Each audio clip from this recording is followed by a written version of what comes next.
Early morning in Millbrook, Ohio. Jake Matthews was elbow-deep in engine grease when a scream shattered the silence. He bolted, sprinted across the street, found her crumpled on the park trail, ankle twisted at an unnatural angle. The 34-year-old mechanic didn't hesitate, scooped her up, carried her to his family garage like she weighed nothing. As he cleaned her wound with gentle precision, details struck him. Designer purse worth more than his monthly rent, manicured nails that had never seen manual labor, a voice too polished, too practiced for small-town Ohio. "Thank you," Emma whispered, studying his simple workspace with curious eyes. She seemed grateful, yet somehow calculating. Jake Matthews thought he was just helping an injured stranger. But what would he do when he discovered that this stranger had no intention of leaving his quiet little town? 2 days later, Jake spotted the same woman limping past his garage. Emma Sterling had rented the small cottage at the end of Maple Street and somehow acquired a beat-up Honda from Miller's Used Cars. When Jake asked why she hadn't returned home, Emma's answer came too quickly. "I need time to think about my life," she said, avoiding his eyes. The explanation felt rehearsed, like she'd practiced it in front of a mirror. Jake lived in the same house where he'd brought Sarah as a newlywed, where they'd painted Lily's nursery yellow because they wanted to be surprised. 2 years had passed since cancer took Sarah, but her presence lingered in every corner. The handmade leather bracelet she'd crafted for their wedding day still circled his wrist. "So you'll always remember simple love?" she'd whispered as she tied it on. Simple love. That's what Sarah had given him, and what he'd lost forever. Emma introduced herself as a freelance consultant taking an extended sabbatical. Her story had holes big enough to drive a truck through, but Jake didn't pry. Small towns attracted people running from something. The way Emma winced when her phone buzzed, how she'd turn it face down during conversations, the careful way she counted bills at Murphy's Diner suggested she was hiding more than just a bad breakup. 8-year-old Lily took to Emma immediately. While Jake remained cautious, his daughter saw only a woman who knew how to make pancakes with berries arranged like flowers and could braid hair in patterns Lily had never seen. "She's fancy, Daddy," Lily announced after Emma's 3rd visit to the garage. "But not scary fancy, nice fancy."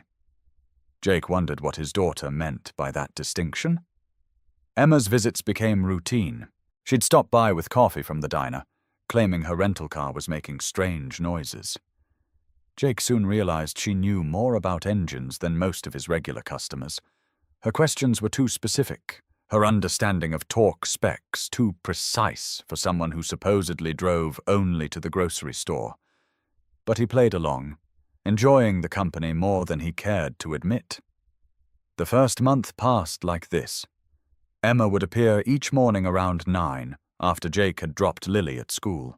She'd watch him work, occasionally handing him tools with an efficiency that suggested familiarity with automotive repair. Their conversations stayed surface level, but Jake began to notice details. How Emma's eyes tracked his movements with professional interest. How she unconsciously straightened her shoulders when discussing business concepts. How her manicured facade was slowly giving way to calloused fingertips from helping with repairs. "You don't talk like someone from around here," Jake observed one morning as Emma helped him replace brake pads on Mrs. Chen's Buick. Emma's hands stilled on the wrench. "Where do you think I'm from?" she asked carefully. Jake shrugged. "Somewhere important? Somewhere people wear suits to work and drink coffee that costs more than my lunch." Emma's laugh sounded forced. "That's oddly specific." But she didn't deny it.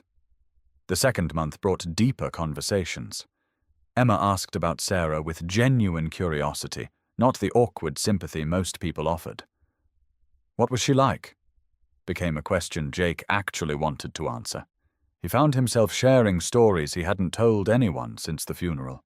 How Sarah had insisted on learning to change her own oil. How she'd painted a mural of wildflowers on Lily's bedroom wall that still made their daughter smile. how she'd made him promise to find happiness again, even though he'd insisted it was impossible. Emma listened with an intensity that made Jake uncomfortable. Not because she seemed uninterested, but because she hung on every word like she was studying for a test. "She sounds wonderful," Emma said, after Jake described Sarah's last good day, when she'd insisted on teaching Lily to bake chocolate chip cookies. "She was everything," Jake replied, his voice catching slightly. Emma nodded, something unreadable flickering across her features. "Everyone deserves that kind of love," she murmured. The third month brought subtle changes. Emma's designer clothes gave way to jeans and simple t-shirts. Her perfect manicure disappeared, replaced by hands that showed honest work. She helped Jake install new shelving in the garage and didn't flinch when motor oil stained her shirt. Lily began asking when Miss Emma would visit, timing her afternoon snacks around Emma's usual departure time. Jake caught himself looking forward to their morning conversations. Emma had a way of listening that made him feel heard, not just tolerated. She asked follow-up questions about his work, remembered details about his regular customers, and somehow made him laugh for the first time in months. But questions nagged at him. Why did Emma never mention family or friends? Why did she pay for everything in cash? Why did her eyes go distant whenever her phone rang? One afternoon in late April, Jake's curiosity overcame his manners. Emma had left her phone face up on his workbench while helping him diagnose a transmission problem. When it buzzed with a text preview, Jake couldn't help but glance over. The sender was listed as Victoria Sterling, and the message began with, "The board is getting impatient." Jake looked away immediately, but the damage was done. Sterling. That wasn't the last name on Emma's rental agreement. That evening, Jake sat on his front porch while Lily did homework inside. The pieces of Emma's puzzle rattled around his mind, refusing to form a clear picture. The expensive clothes hidden under thrift store finds, the business knowledge disguised as casual conversation, the phone calls she took in private, speaking with an authority that didn't match her claimed profession. The way she studied his garage like she was memorizing blueprints. He was still thinking about Emma Sterling when Lily called him inside for dinner. As they ate leftover casserole at the kitchen table where Sarah used to sit, Jake realized something had shifted. For the first time since Sarah's death, he wasn't eating alone with his daughter. There was an empty chair at their table, but it no longer felt like a monument to loss. It felt like a space waiting to be filled. The feeling scared him more than he wanted to admit. Sarah had been his everything, his first love, and what he'd assumed would be his only love. The thought of caring for someone else felt like betrayal, even though Sarah had made him promise to find happiness again. "You have so much love to give, Jake," she'd whispered during one of their last conversations. "Don't waste it on grief." But grief felt safer than hope. As spring turned toward summer, Jake found himself torn between growing feelings for Emma and loyalty to Sarah's memory. He began taking longer routes past Emma's cottage, hoping to catch glimpses of her daily routine. He learned she was an early riser who did yoga in her backyard and tended a small garden with surprising skill. She kept her curtains drawn most of the day and rarely had visitors, except for a weekly delivery from an upscale grocery service that seemed incongruous with her claimed budget constraints. The contradiction between Emma's stated circumstances and her actual lifestyle became harder to ignore. She claimed to be conserving money during her sabbatical, yet she'd quietly paid for Lily's field trip to the Science Museum when Jake mentioned the cost was stretching their budget. She said she was unfamiliar with small-town life, yet she navigated local politics with the savvy of someone accustomed to complex negotiations. Jake's suspicions crystallized during the annual Millbrook Community Picnic in mid-May. Emma had volunteered to help organize the event, and Jake watched her coordinate vendors, negotiate contracts, and manage logistics with corporate efficiency. She spoke to the mayor like an equal, offered solutions to budget shortfalls with casual expertise, and somehow convinced 3 local businesses to sponsor activities they'd never supported before. "She's good at this," commented Bill Murphy, who owned the diner where Emma ate breakfast most mornings. "Real good. Makes me wonder what kind of consulting she really does." Jake nodded, watching Emma field questions from the volunteer committee with the patience of someone accustomed to managing much larger operations. Whatever Emma was running from, it involved serious responsibility and significant resources. That night, Jake made a decision that would change everything. After putting Lily to bed, he opened his laptop and typed Emma Sterling into the search engine. What he found made his blood run cold.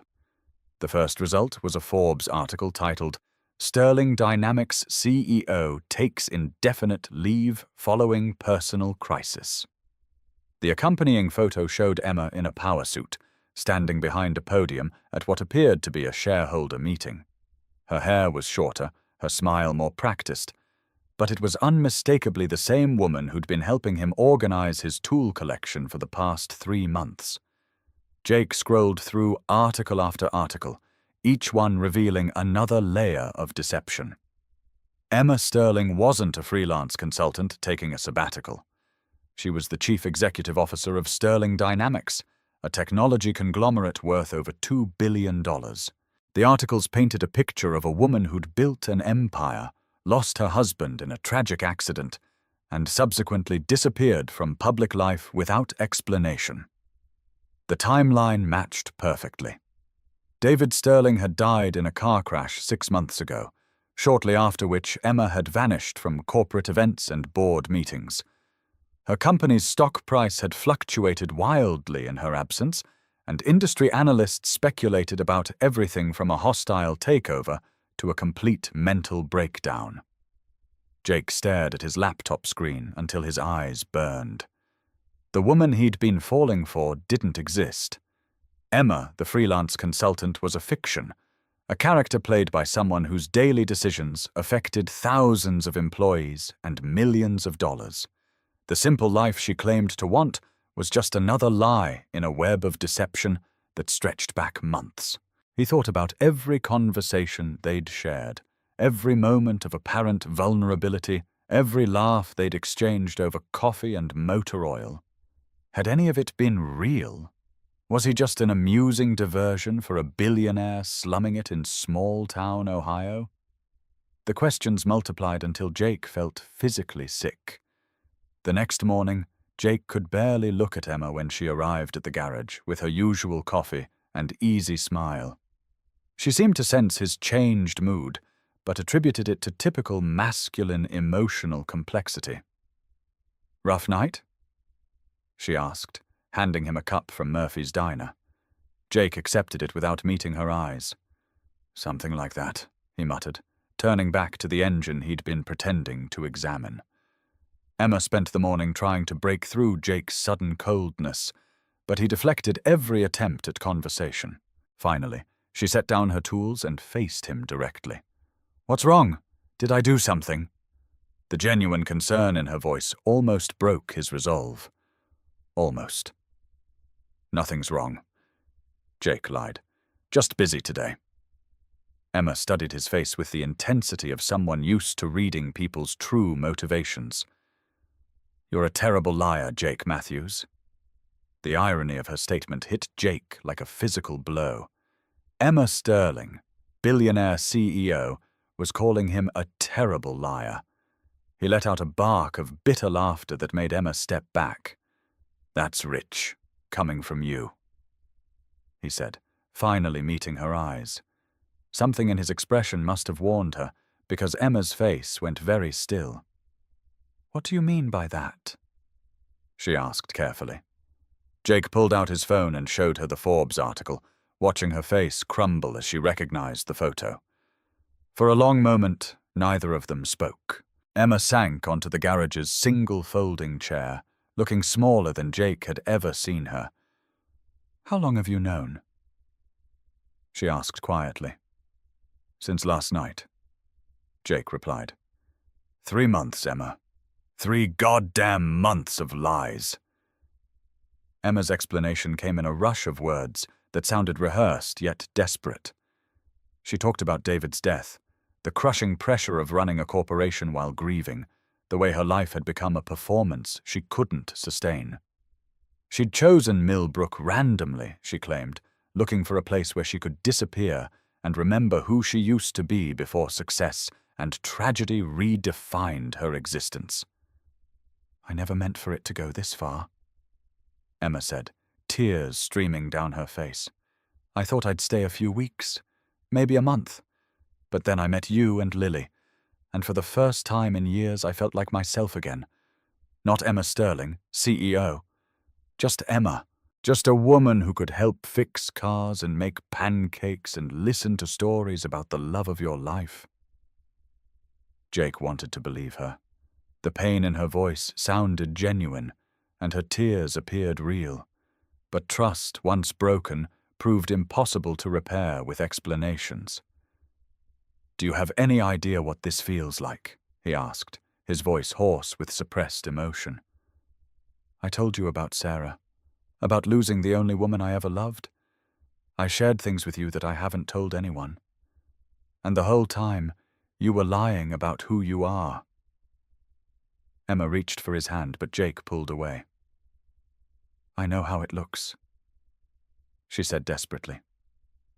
"But everything I felt, everything we shared that was real, the woman you knew exists. She's just not the whole story." Jake shook his head. "No, Emma. The woman I knew was a character you played. A role you performed because real life got too hard, and I was stupid enough to fall for it." The admission hung between them like a live wire. Jake hadn't meant to confess his feelings, especially not like this. But the words were out now, and there was no taking them back. Emma's face showed a mixture of hope and despair that might have moved him 6 hours earlier. Now it just looked like another performance.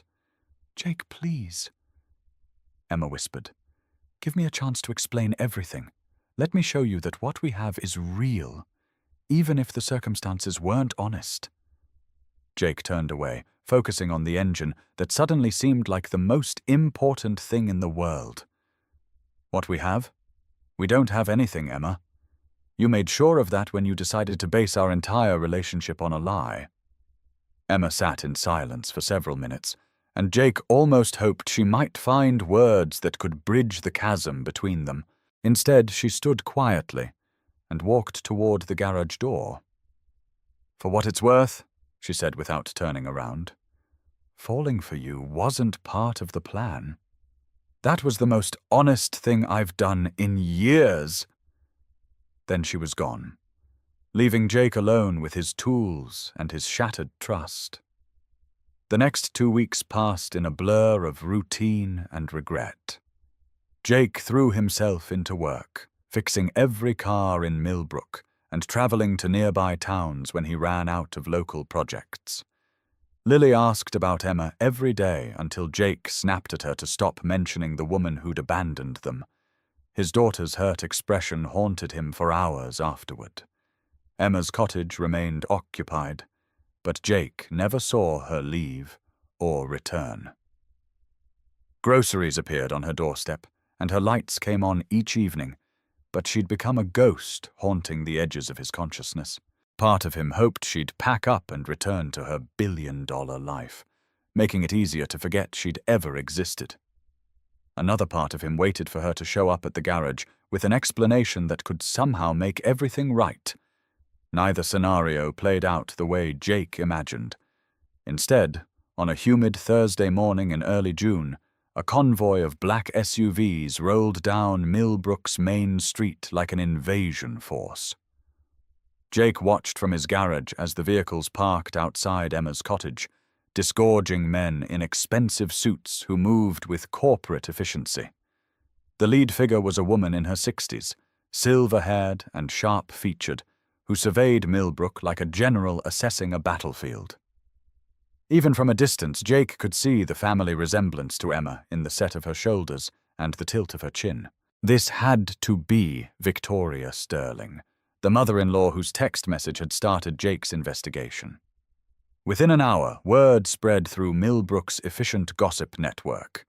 The mysterious woman in the cottage at the end of Maple Street was actually a billionaire CEO, and her corporate family had come to drag her back to reality. Jake fielded questions from neighbors and customers all morning, deflecting curiosity with increasingly curt responses. The confrontation Jake had been dreading finally arrived just after lunch. Victoria Sterling walked into his garage like she owned it, her heels clicking against the concrete floor with military precision. She was smaller than Jake had expected, but radiated an authority that made the space feel cramped, despite its generous dimensions. "Mr. Matthews," she said, without preamble, "I'm Victoria Sterling. I believe you've been acquainted with my daughter-in-law." Jake wiped his hands on a rag, buying time to compose himself. "If you mean Emma, then yes. We're acquainted." Victoria's smile held no warmth.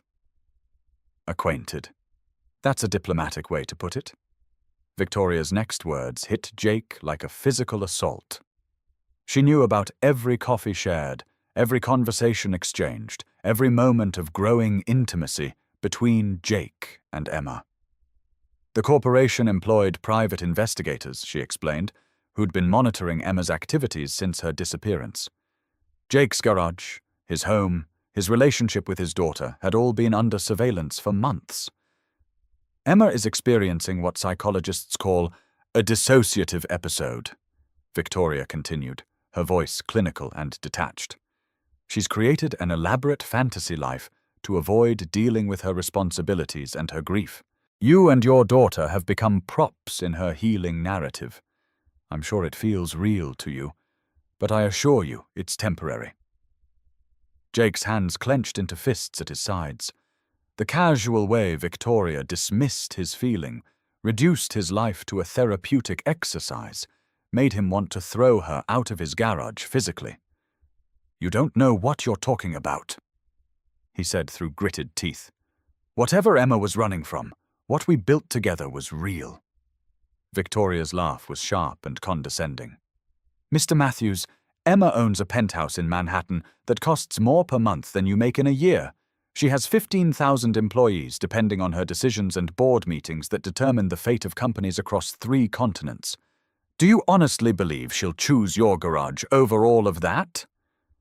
The question hung in the air like a challenge. Jake wanted to say yes, wanted to believe that Emma's feelings for him and Lily could outweigh a billion-dollar empire.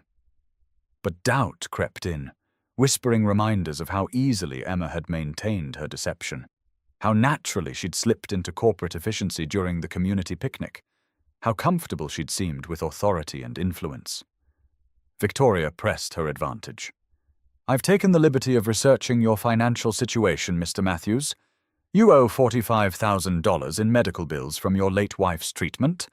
Your garage is profitable but not enough to handle unexpected expenses. Your daughter will need college funding in 10 years. I can solve all of these problems with a single wire transfer." The offer that followed made Jake's head spin. $2 million in exchange for his agreement to end all contact with Emma and relocate to another state. Victoria would pay off his debts, establish a trust fund for Lily's education, and set him up with a new garage anywhere he chose to start over. All he had to do was walk away and let Emma return to her real life without complications. Jake's first instinct was to throw the offer back in Victoria's face. The idea of selling his relationship with Emma, of treating their connection like a business transaction, made him physically ill. But as the practical implications sank in, his resolve wavered. $2 million represented security for Lily's future, freedom from the financial stress that kept him awake at night, and the ability to provide opportunities he'd never imagined possible. "You're asking me to disappear," Jake said slowly. "To take the money and pretend Emma never existed." Victoria nodded approvingly. "I'm offering you a chance to give your daughter the life she deserves. Emma will recover from this episode and return to her responsibilities. Everyone wins. Jake thought about Lily, about the dreams he'd had to defer because of medical bills and limited income. He thought about Emma in her penthouse, surrounded by wealth and power that made his garage look like a child's playhouse. He thought about the investigation that had been watching his every move, reducing his life to data points in a corporate file. "No," he said finally. "No, I won't take your money." Victoria's eyebrows rose in surprise. "No?" she repeated. "Mr. Matthews, I'm not sure you understand the scope of what I'm offering." Jake shook his head. "I understand perfectly. You're offering to buy me off so Emma doesn't have to make a real choice. But if she's going to leave, it should be because she wants to, not because you paid me to disappear." Victoria's expression hardened. "Very well, but understand that you're choosing poverty over prosperity, uncertainty over security. When Emma returns to Sterling Dynamics next week, don't expect her to maintain this fantasy relationship. Corporate life has a way of putting small-town diversions into perspective." After Victoria left, Jake sat alone in his garage for the first time in months. The space felt empty without Emma's presence, but also somehow cleaner. At least now all the deceptions were in the open. At least now he knew exactly where he stood in Emma's list of priorities. That evening brought unexpected visitors. A photographer with a telephoto lens had stationed himself across from Jake's house, and by nightfall, 3 news vans had parked along Maple Street. Word of Emma Sterling's small-town hideaway had leaked, and suddenly Millbrook found itself at the center of a media circus. The headlines that followed made Jake's stomach churn. Billionaire CEO's secret romance with small-town mechanic. Sterling Dynamics stock plummets as CEO plays house in Ohio. From boardroom to garage, Emma Sterling's midlife crisis goes viral. Each article portrayed their relationship as either a publicity stunt or a mental health crisis, stripping away any dignity or privacy they'd managed to maintain. Lily came home from school in tears, having been teased by classmates who'd seen her father's photo in online gossip columns. "Why are people saying mean things about you and Miss Emma?" she asked between sobs. Jake held his daughter close, struggling to find words that could explain adult complications to an 8-year-old heart. The media attention intensified when financial analysts began speculating about Sterling Dynamics' future. Emma's extended absence had created uncertainty about major deals and strategic initiatives. Stock prices fluctuated wildly based on rumors about her mental state and return timeline.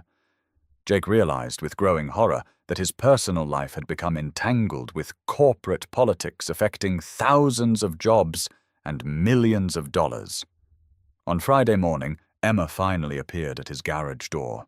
She looked exhausted, her usually perfect composure replaced by obvious stress and sleepless nights.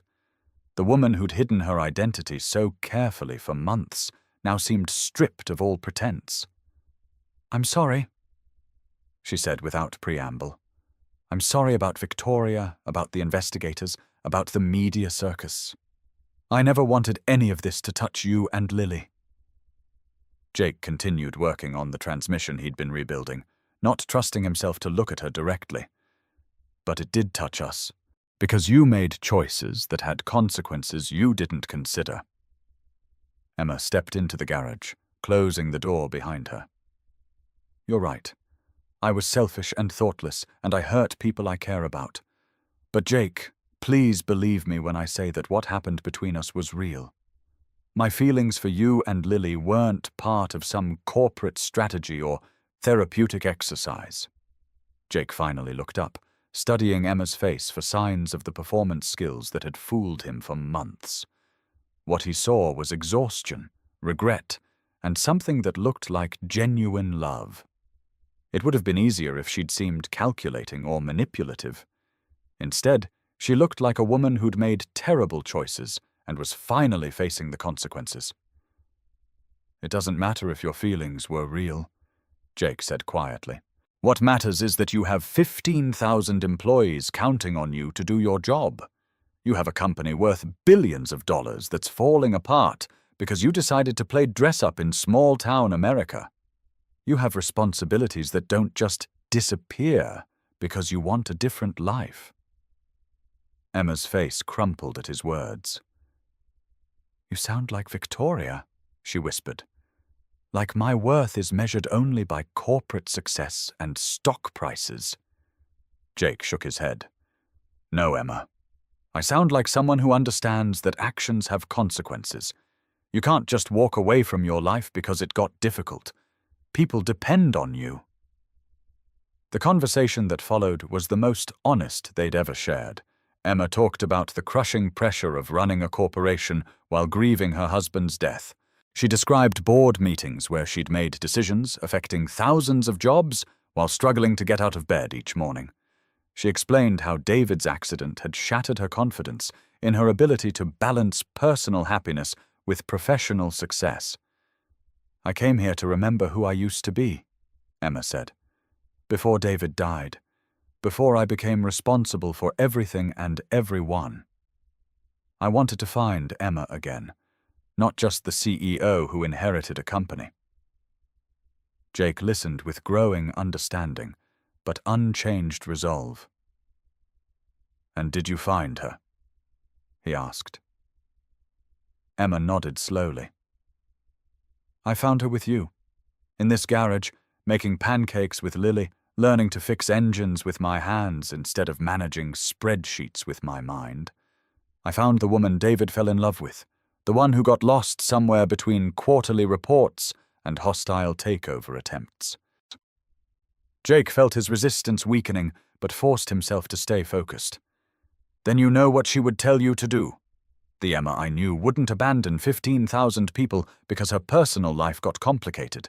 She'd figure out how to honor her commitments while building the life she actually wants." The truth of his words hit Emma like a revelation.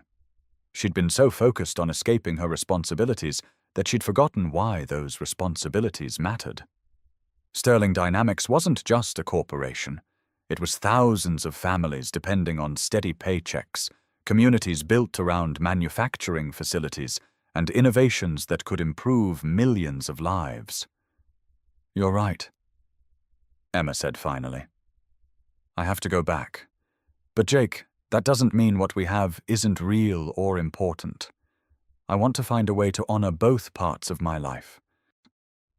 Jake wanted to believe her, but practical realities crowded out romantic possibilities. "How? You live in Manhattan? I live in Millbrook. You run board meetings. I fix transmissions. What kind of future could we possibly have?" Emma's answer surprised him.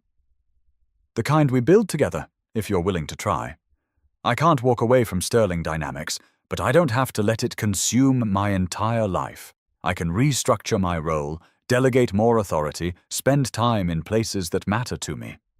She paused, meeting his eyes directly. "Places where people I love are building the life I want to be part of." Before Jake could respond, the garage door opened and Lily burst in, home early from school.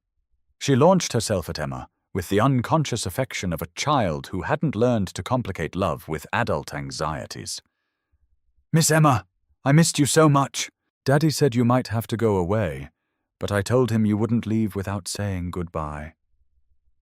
Emma knelt to Lily's level, her composure finally cracking completely. "Oh, sweetheart, I'm so sorry I've been away. I had some grown-up problems to figure out, but I never stopped thinking about you and your daddy." Lily studied Emma's face with the serious expression she'd inherited from Sarah. "Are you going to stay now?" she asked. The question hung in the air, waiting for an answer that would determine all their futures. Emma looked at Jake over Lily's head, her eyes asking for permission to hope.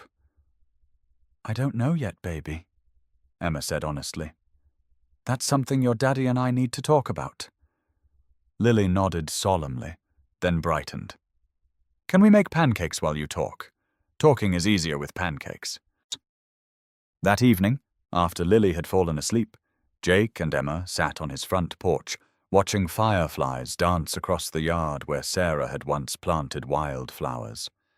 The media circus had finally moved on to other stories, leaving Millbrook to return to its usual quiet rhythms. In the distance, lights glowed in Emma's cottage, but neither of them mentioned whether she'd be sleeping there that night. "I leave for New York tomorrow," Emma said quietly. "Victoria's right about one thing. I can't keep avoiding my responsibilities. Sterling Dynamics is hemorrhaging money and confidence because I disappeared without a plan." Jake nodded, unsurprised, but still feeling the loss like a physical ache. "What happens after that?" Emma turned to face him fully. "I restructure everything. Promote key executives, delegate operational authority, create systems that don't require my constant presence. It'll take time, maybe 6 months to implement properly. But Jake, I want to come back. Not as Emma the consultant hiding from her life, but as Emma Sterling who's figured out how to live honestly." Jake wanted to believe her plans would work, but corporate restructuring sounded like the kind of promise people made before reality intervened. "And if the board objects? If your investors demand full-time attention? If running a billion-dollar company turns out to be incompatible with weekend visits to Ohio?" Emma's smile held sadness but also determination. "Then I'll face those problems as they come, instead of running away like I did before. But Jake, I need to know if there's something worth fighting for here. I need to know if you can forgive me for the lies and give us a chance to build something real." Jake thought about the past 4 months, about the woman who'd helped him remember how to laugh and made his daughter believe in magic again. He thought about the deception that had undermined everything they'd built, and the media attention that had exposed his private life to public scrutiny. He thought about Sarah's final words about finding happiness again, and Lily's simple faith that love could overcome adult complications. "I can't promise it'll be easy," Jake said finally. "Trust doesn't rebuild overnight, and long-distance relationships are hard even when they don't involve billionaire CEOs and small-town mechanics. But Emma, what we had before the lies, that was worth fighting for. If you're willing to do the work, then yes, I'm willing to try." Emma's response was wordless but definitive. She reached for his hand, and this time Jake didn't pull away. They sat in comfortable silence, watching the fireflies and thinking about the complicated future they'd chosen to attempt together. 6 months later, on a crisp December morning, Jake was teaching Lily to change brake pads when a familiar car pulled up to the garage. Emma stepped out wearing jeans and a sweater, her hair shorter than he remembered, but her smile unchanged. She'd kept her promise, restructuring Sterling Dynamics into a more distributed organization that allowed her to work remotely 3 days a week. The cottage at the end of Maple Street had become her permanent second home, complete with a home office that connected her to corporate headquarters when needed. She'd also quietly established a scholarship fund for Millbrook students pursuing technical education, ensuring that her presence in the community created lasting benefits beyond her personal happiness. Jake and Emma's relationship had evolved slowly, built on video calls and weekend visits, honest conversations about past mistakes and future hopes. They'd learned to navigate the practical challenges of dating across different worlds, while building trust damaged by months of deception. Lily had grown 2 inches and gained confidence in her mechanical skills, proudly showing Emma the brake pad replacement she'd mastered under Jake's patient guidance.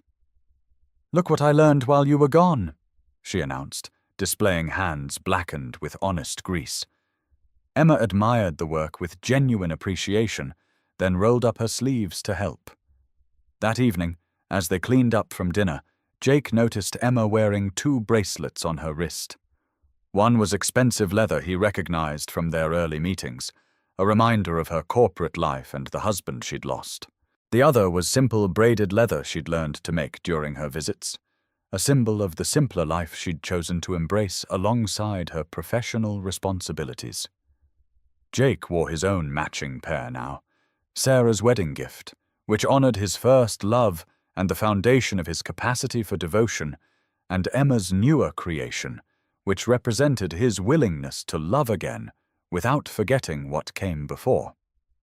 The bracelets didn't compete or cancel each other out. They coexisted as reminders that hearts could expand to hold multiple truths simultaneously. As they sat in the living room where Sarah's photographs still decorated the mantel and Emma's books now filled the shelves, Jake reflected on the unexpected turns his life had taken. He'd started the year as a widowed father, focused solely on survival and stability. He was ending it as a man who'd learned that healing didn't require forgetting, and that new love didn't diminish old love.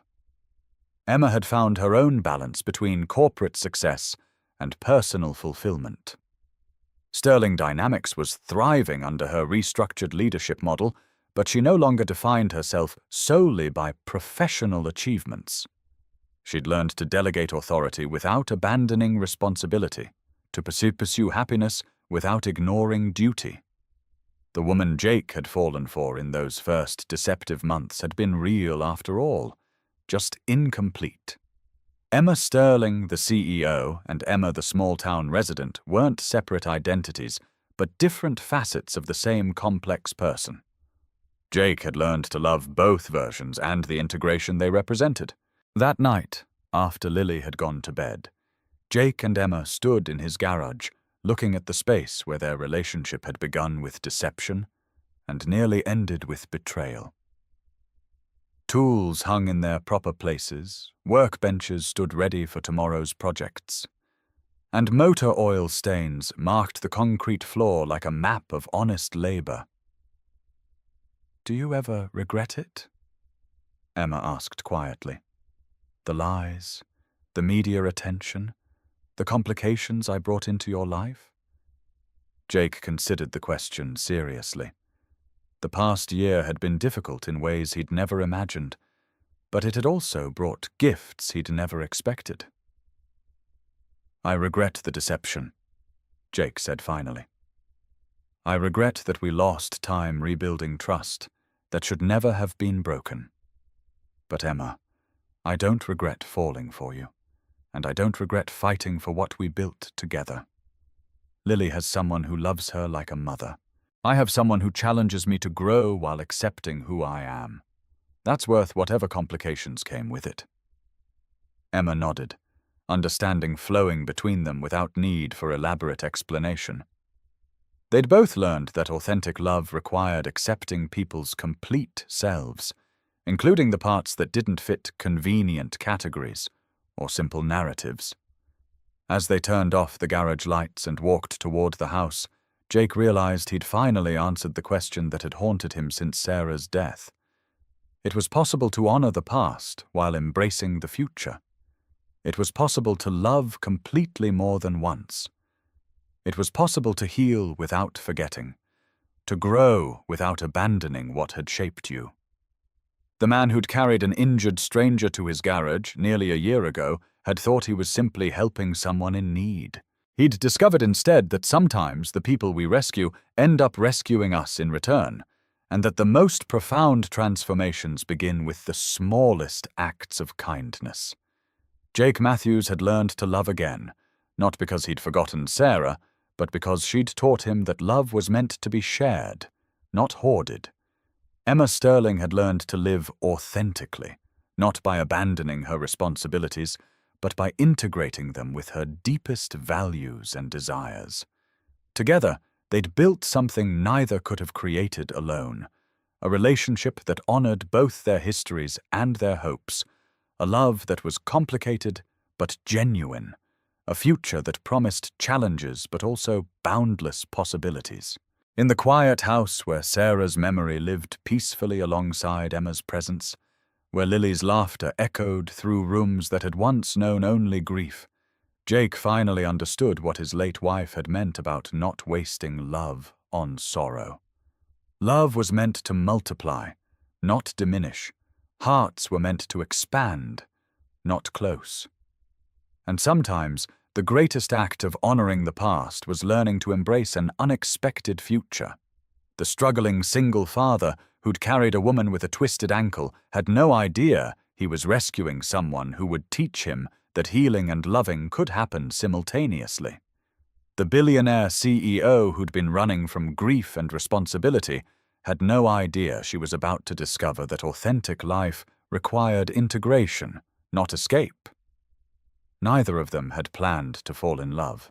But sometimes the most important journeys begin with simple acts of compassion, and the most profound discoveries emerge from the courage to be vulnerable with strangers who become family.